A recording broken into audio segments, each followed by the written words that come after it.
दोस्तों, इलेक्ट्रीशियन का कार्य क्या होता है? इलेक्ट्रीशियन कौन कौन से काम कर सकते हैं? तो आज की वीडियो में इसी पे मैं बात करने वाला हूं। और हेलो दोस्तों, मैं हूं विकास और आप देख रहे हैं अपना यूट्यूब चैनल इलेक्ट्रिकल जेएनपी। तो स्वागत है आप सभी का अपने यूट्यूब चैनल पे। दोस्तों, आप लोग इसी तरीके से सपोर्ट करते रहिए और इसी तरीके से मैं नए नए टॉपिक पे वीडियो लाता रहूंगा। तो चलिए वीडियो को शुरू करते हैं। वीडियो शुरू करने से पहले मैं बता दूं कि अभी तक आप लोगों ने चैनल को सब्सक्राइब नहीं किया है तो चैनल को सब्सक्राइब कर लें। वीडियो पसंद आए तो लाइक करें, दोस्तों के साथ शेयर जरूर करें। कोई भी राय है, जवाब हो तो अपनी राय हमें कमेंट में जरूर लिखें। तो आइए वीडियो को शुरू करते हैं।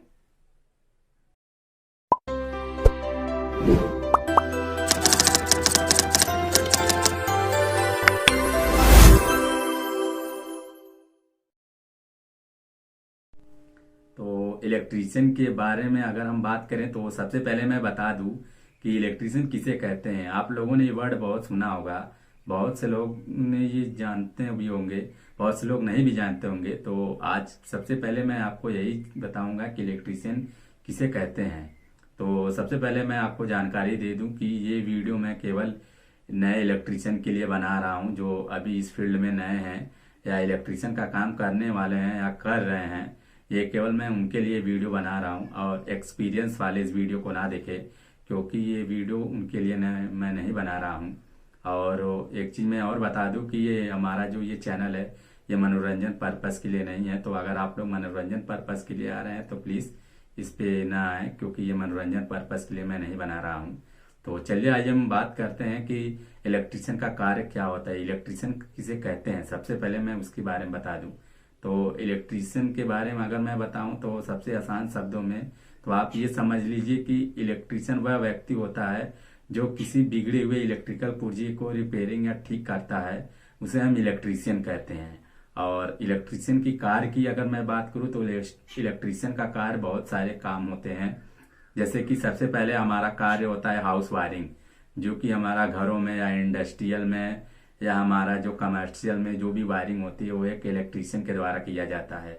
और इलेक्ट्रीशियन की कार्य की अगर मैं बात करूँ तो बहुत सारे काम होते हैं। जैसे कि आप लोग देख सकते हैं बहुत सारे कार्य होते हैं, जैसे कि हमारा फैन रिपेयरिंग, इंडक्शन मोटर, हमारे बहुत सारे काम होते हैं जैसे स्टेबलाइजर, इन्वर्टर। इन सभी कार्य को हमारा एक इलेक्ट्रीशियन के द्वारा किया जाता है।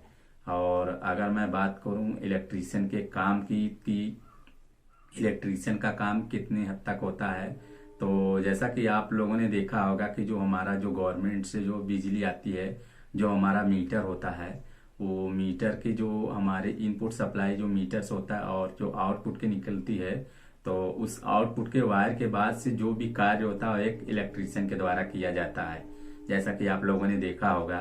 तो ये काम जो होता है वो एक नॉर्मल इलेक्ट्रीशियन भी कर सकता है।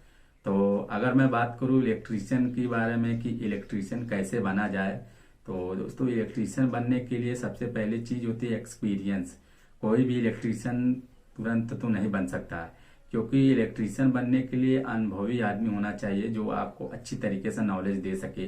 तो मेरा ये पूरे विश्वास है और मेरा ये आशा है कि आप लोग मेरे द्वारा जो भी वीडियो सीखे अच्छी जानकारी मिले, ताकि आप लोग को अच्छी नॉलेज मिले। तो मैं बस यही मैं चाहता हूँ। तो चलिए मैं बता दूं कि इलेक्ट्रीशियन बनने के लिए हमें क्या करना होता है।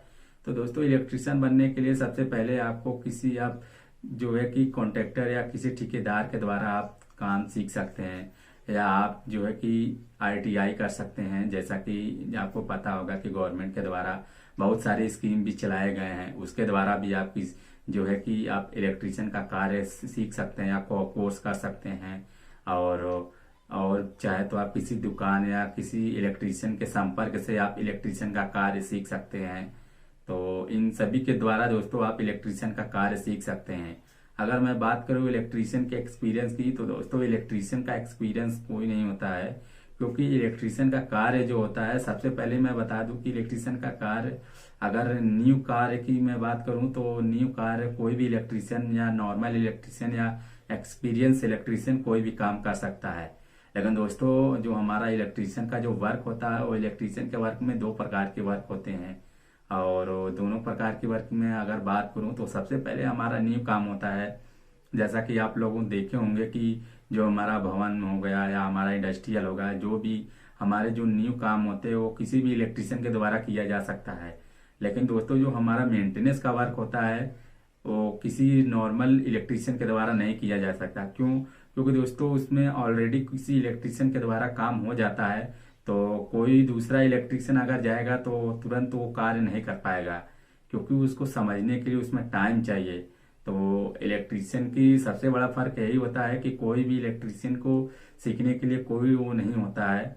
और इलेक्ट्रिशियन का अगर एक्सपीरियंस की मैं बात करूं तो ये एक्सपीरियंस इसमें बहुत ही ज़्यादा महत्व रखता है कि वह इलेक्ट्रिशियन कितनी जल्दी किसी भी बिगड़े हुए चीज़ या किसी बिगड़ी हुई इलेक्ट्रिकल वायरिंग में फॉल्ट आने वाले चीज़ों को कितनी जल्दी पकड़ ले। तो नए इलेक्ट्रिशियन और पुराने इलेक्ट्रिशियन में यही फर्क होता है। अगर आप एक मेंटेनेंस का कार्य करते हैं, इलेक्ट्रिशियन के कार्य में अगर मेंटेनेंस का कार्य करते हैं, तो मैं बता दूं कि आपकी नॉलेज जो है वो इलेक्ट्रिशियन बहुत ही प्रॉपर तरीके के इलेक्ट्रिशियन कहलाते हैं, क्योंकि उनको प्रॉपर तरीके का आइडिया हमेशा मिलता रहता है। नए नए तरीके की का जो है कि फॉल्टिंग और नए नए जो रिपेयरिंग के जो वर्क होते हैं उनको नॉलेज अच्छी होती है।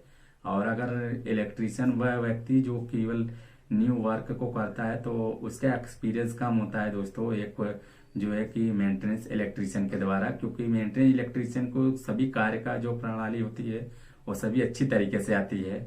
और जो न्यू इलेक्ट्रिशियन होते हैं, कहने का मतलब है कि जो केवल हाउस वायरिंग न्यू कार्य करते हैं, तो उन जो है कि मेंटेनेंस के वर्क करने में उनको प्रॉब्लम आएगी, क्योंकि वो मेंटेनेंस का वर्क न कर पाएंगे, क्योंकि उनको समझने में प्रॉब्लम होगी। तो एक एक्सपीरियंस इलेक्ट्रिशियन और एक नॉर्मल इलेक्ट्रिशियन जो कार्य कर रहा है उसमें दोस्तों यही फर्क होता है। तो चलिए मैं आगे और बता देता हूँ इलेक्ट्रिशियन के बारे में कि इलेक्ट्रिशियन का काम कितनी जल्दी आप सीख सकते हैं। अगर मैं बात करूं इलेक्ट्रिशियन की कार्य की, तो इलेक्ट्रिशियन का कार्य कितनी जल्दी आप सीख सकते हैं या कितनी जल्दी करना चाहें, तो इलेक्ट्रिशियन का कार्य सीखने के लिए दोस्तों सबसे पहले मैं बता दूं कि इलेक्ट्रिशियन का कार्य सिखाने वाला सबसे मजेदार होना चाहिए, जो कि बहुत ही आसान तरीके से आपको सिखाए।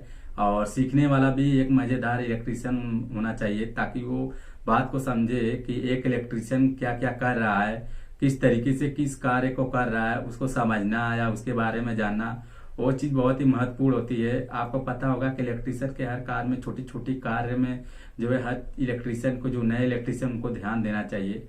अगर आप छोटी छोटी कार्य को अगर आप समझ लेते हैं तो आप एक इलेक्ट्रिशियन बहुत ही जल्दी और बहुत ही आसान तरीके से बन सकते हैं।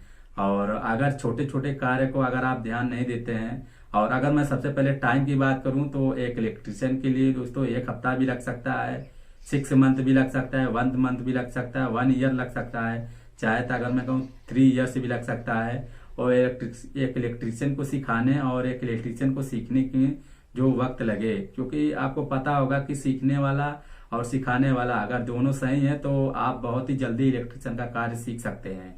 और अगर मैं बात करूं इलेक्ट्रिशियन के काम की, तो इलेक्ट्रिशियन के काम आप कई तरीके से आप कर सकते हैं, चाहे आप हाउस वायरिंग से संबंधित या आप चाहे तो दुकान पे फैन वगैरह, कूलर वगैरह इसकी भी कार्य कर सकते हैं। बहुत सारे इलेक्ट्रिशियन के कार्य होते हैं दोस्तों, लेकिन इलेक्ट्रिशियन का कार्य सभी लोग सब नहीं कर पाते हैं, क्योंकि आपको पता है इलेक्ट्रिशियन का फील्ड बहुत ही बड़ा होता है। तो अगर आप जिस कार्य को करना चाहे, उस इंटरेस्ट है, उस कार्य को आप सीख सकते हैं। तो फिर मिलेंगे दोस्तों एक नए वीडियो के साथ, और नेक्स्ट वीडियो में मैं बताऊंगा वायरिंग से संबंधित कि वायरिंग का कार्य कैसे किया जाता है। और सबसे पहले मैं बताऊंगा कि वायरिंग में स्टार्टिंग कहाँ से किया जाता है। तो नेक्स्ट वीडियो में फिर हाजिर होऊंगा बहुत जल्द, तब तक के लिए गुड बाय।